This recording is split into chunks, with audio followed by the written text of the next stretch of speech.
আসসালামু আলাইকুম প্রিয় দর্শক, ডক্টর ইউনূসের সঙ্গে তারেক রহমানের যে বৈঠক হয়েছে, এই বৈঠক হওয়ার আগে বেশ কয়েকদিন এটা নিয়ে আলোচনা হচ্ছিল। কি হবে, কি আলোচনা হবে, কি ফল হবে এবং সেই আলোচনা আমাদের জাতীয় রাজনীতিতে কি প্রভাব ফেলতে পারে, এগুলো আলোচনা হয়েছিল। গতকাল শুক্রবার বৈঠক হয়ে গেছে, 1.5 ঘন্টার বৈঠক হয়েছে। বৈঠকের পর ডক্টর ইউনূস এবং তারেক রহমান দুজনেই তাদের ঘোষিত নির্বাচনের সম্ভাব্য তারিখ থেকে আপোস করেছেন। ডক্টর ইউনূস 2 মাস এগিয়ে এসেছেন, এপ্রিল থেকে ফেব্রুয়ারিতে, আর তারেক রহমান 2 মাস পিছিয়ে ডিসেম্বর থেকে ফেব্রুয়ারিতে গিয়েছেন। এটুকু যদি আপনি শুনেন, আপনার কাছে মনে হবে বাহ, ভালোই তো, উইন উইন সিচুয়েশন, দুপক্ষ জিতেছে, এটা হতে পারে। কিন্তু পক্ষ তো আরও কতগুলি আছে, আরও পক্ষ আছে না, আরও অনেকগুলি রাজনৈতিক দল আছে। তারও চেয়ে বড় কথা, এদেশে জনগণ আছে। কেউ কি এই এগিয়ে যাওয়া বা পিছিয়ে যাওয়া, এই সিদ্ধান্ত নেওয়ার সময় জনগণের কোনো অপিনিয়ন নিয়েছে? এখন বলবেন জনগণের অপিনিয়ন কীভাবে নেব? জনগণ কি চাচ্ছিল সেটা তো জানার জন্য খুব বেশি দূর যাওয়ার দরকার নেই, একটু মিডিয়ার দিকে চোখ বুলালেই হয়। মানুষ কি চাচ্ছিল সেগুলো একটু বোঝা দরকার আছে। ঠিক আছে, আমি এটা নিয়েও আমার কোনো আপত্তি নেই। আমি এখন দেখতে চাই যে রিয়াকশনটা কী হলো। সবাই বলে আমি নাকি সবসময় সমালোচনা করি। না, সবসময় সমালোচনা না। আবার অনেকে বলে আমি নাকি নেগেটিভ লোক, মানে যা কিছু হয় সবই নাকি নেতিবাচকভাবে দেখি। নেতিবাচকভাবে দেখার ব্যাপার নয় বিষয়টা হলো আলোচনার বিষয়। আলোচনা করতে হবে। আলোচনা না করলে ভুলগুলিও বেরিয়ে আসবে না, অথবা শুদ্ধতম পথের দিকেও আমরা অগ্রসর হতে পারবো না। এই দুটোই আমাদের জন্য প্রয়োজন। আমার মনে কি প্রশ্ন জেগেছে সেটা তো আমাকে উচ্চারণ করতে হবে, নাহলে আপনি বুঝবেন কীভাবে, নাহলে অন্যরা বুঝবেন কীভাবে, আপনার সঙ্গে আমার চিন্তার মিলল কিনা সেটাও তো বুঝতে হবে। যাও, আমরা বরং দেখি, যেহেতু রাজনৈতিক দল নিয়ে আলোচনা হচ্ছে, আমরা বরং দেখি যে রাজনৈতিক দলগুলো কি রিয়াকশন দিল। রাজনৈতিক দলের মধ্যে কয়েকটা রাজনৈতিক দল এই মিটিংয়ের ফলাফল এবং এই মিটিং যেভাবে হয়েছে, সেই ঘটনা, এই সব মিলে কয়েকটা রাজনৈতিক দলে আমি একটা প্রতিক্রিয়া পেয়েছি, সমর্থন না প্রতিক্রিয়া পেয়েছি। তাদের মধ্যে যেমন ধরেন জামাতে ইসলামী, এনসিপি জাতীয় নাগরিক পার্টি যেটা, এবং আরও কয়েকটা ইসলামিক দল, তারা কিন্তু এ ব্যাপারে কিছুটা প্রতিক্রিয়া দিয়েছেন। তাদের কিন্তু ফেব্রুয়ারির প্রথমার্ধে নির্বাচন হওয়া নিয়ে কোনো ভিন্ন মত নেই, এবং তারা দেশের বৃহত্তম রাজনৈতিক দলের সঙ্গে অন্তর্বর্তীকালীন সরকার প্রধানের যে বৈঠক হয়েছে, সমঝোতা হয়েছে, এটা নিয়েও তারা অসন্তুষ্ট নন। তাদের প্রশ্ন হচ্ছে, সরকার এটা তো অন্তর্বর্তীকালীন সরকার, এই সরকারের কাছে সব দলই সমান। তো এই অন্তর্বর্তীকালীন সরকার কিভাবে একটা রাজনৈতিক দলের সঙ্গে মাত্র কথা বলে নির্বাচনের ডেট ঘোষণা করতে পারে? তাদের প্রশ্ন কিন্তু এই পয়েন্টে, এবং তাদের এই পয়েন্টটাকে কিন্তু আপনি ইগনোর করতে পারবেন না। তারা প্রশ্ন করতেই পারে যে আপনি আগের বার যখন ডেটটা ঘোষণা করলেন, তখন সকল রাজনৈতিক দলের সঙ্গে আলোচনা করার পর ঘোষণা করেছিলেন। সে ঘোষণায় কেউ পছন্দ করেছে, কেউ করেনি, এবং সে ঘোষণায় ওই সময় যে রাজনৈতিক দলগুলো আপনার সঙ্গে মিটিং করেছিল, তাদের মধ্যে সংখ্যাগরিষ্ঠ দল, প্রায় 80% দলের যে মতামত ছিল, সেই মতামতকে উপেক্ষা করে আপনি নিজের মতো একটা ডেট ঘোষণা করেছেন, এবং সেখানে বিএনপির মতামতকে আপনি উপেক্ষা করেছেন।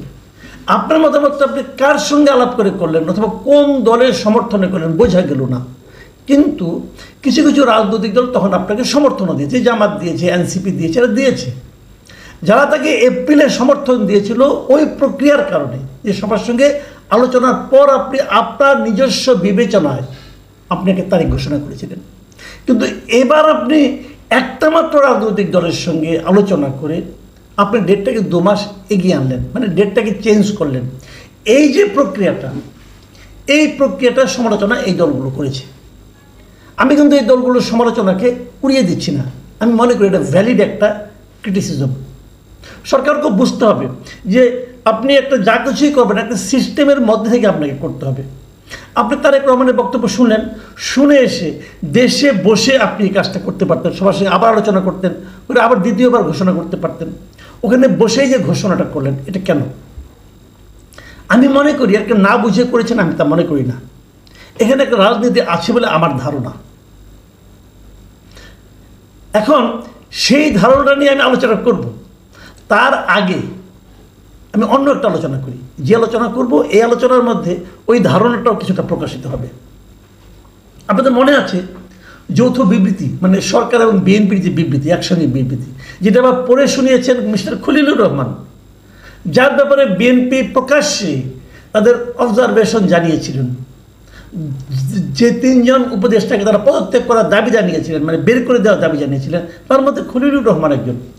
আর তাকে দিয়ে এই অন্তর্বর্তীকালীন সরকার যৌথ বিবৃতিটা পড়িয়েছেন। কেবল পড়ার নেই, বিএনপির এখানে আরেকজন যে নেতা, সিনিয়র নেতা গিয়েছিলেন আমির খসরু মাহমুদ চৌধুরী, আমির খসরু মাহমুদ চৌধুরীর সঙ্গে কিন্তু এই ডক্টর খলিলুর রহমান আলাদা একটা মিটিং বৈঠকও করেছেন। তার মানে ডক্টর ইউনূস প্রমাণ করেছেন যে উনি ওনার কাছে গুরুত্বপূর্ণ। তোমরা তাকে যতই বের করে দিতে বলো না কেন, আমি তো বের করবই না, বরং তোমাদের সঙ্গে মিটিংয়ে বসাবো এবং তোমরাও হাসি মুখে তার সঙ্গেই মিটিং করবে। বিএনপি করেছে, আনন্দের সঙ্গেই করেছে। এবং তারপর যখন তারা যৌথ বিবৃতি দিয়েছে, মানে একসঙ্গে যখন প্রেস কনফারেন্স করেছে, এখানে সাংবাদিকরাও ছিলেন, সেখানেও কিন্তু সেই যৌথ বিবৃতিটা পড়ে শুনিয়েছেন এই খলিলুর রহমান।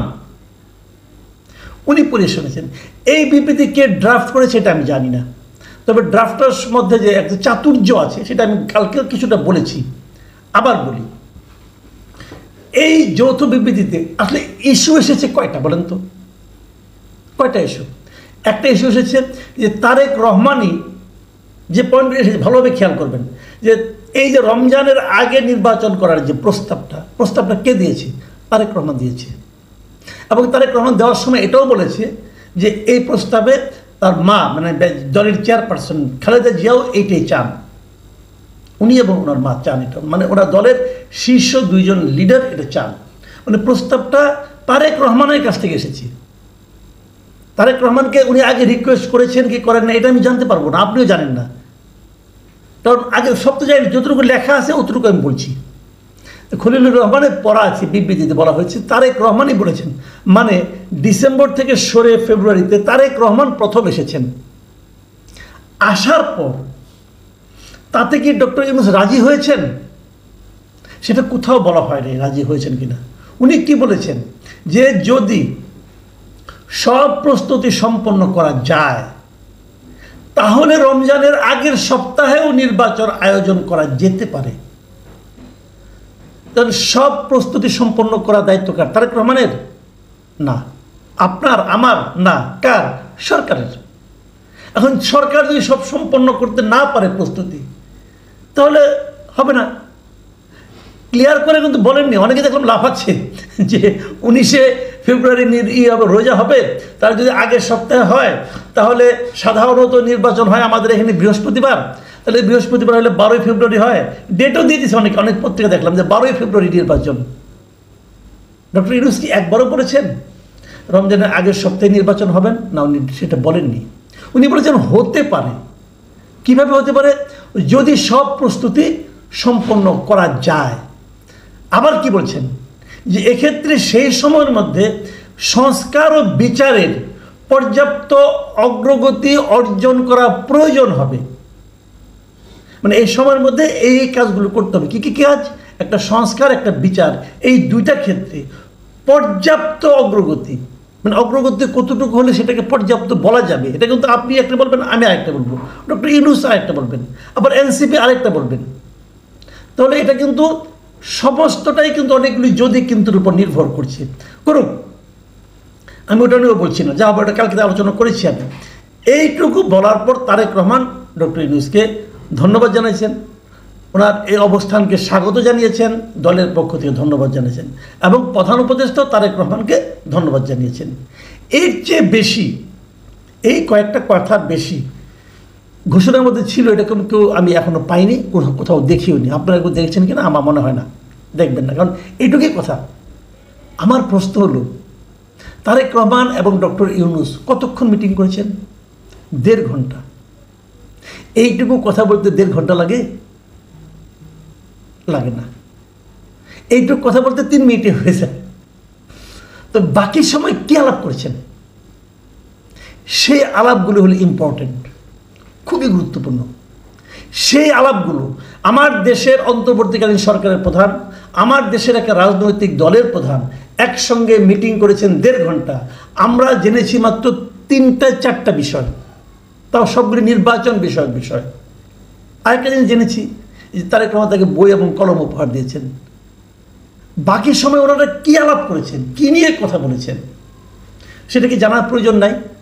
ডক্টর ইউনূস গত 10 মাসে কী কাজ করেছেন, সেই কাজগুলো সম্পর্কে বিএনপির যে মূল্যায়ন, সেগুলিকে তারেক রহমান ওনার সঙ্গে শেয়ার করেন নাই? করা কি উচিত নয়? বিএনপি যে ইস্যুতে, যেমন